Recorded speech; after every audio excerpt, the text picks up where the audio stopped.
ধর্মের দল রে ভোট দিয়ে ক্ষমতায় আনা। একবার আমাকে দল ক্ষমতায় আসতে পারলে দেখবেন চারিদিকে শুধু আল্লাহর রহমত আর রহমত। আপা, আপনি কি চান না আমাকে দেশটা আল্লাহর রহমতে ভরে যাক? তা তো অবশ্যই। তাইলে আপনার মাসুম বাচ্চার মাথায় হাত রেখে কন, এইবার আপনি আপনার ভোটটা আমাকে দলের মার্কায় দেবেন। আপনার এত বড় সাহস, আপনি আমার মেয়ের মাথায় হাত রেখে আমার কসম কাটতে করছেন?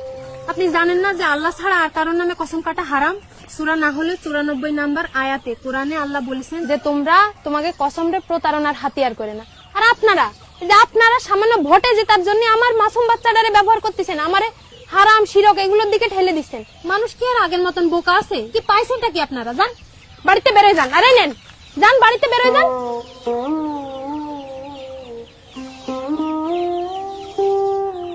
আমার ভোট আমি কোনো প্রতারক, মুনাফিক কিংবা ধর্মের অপব্যাখ্যাকারীদের দেব না, কখনো না।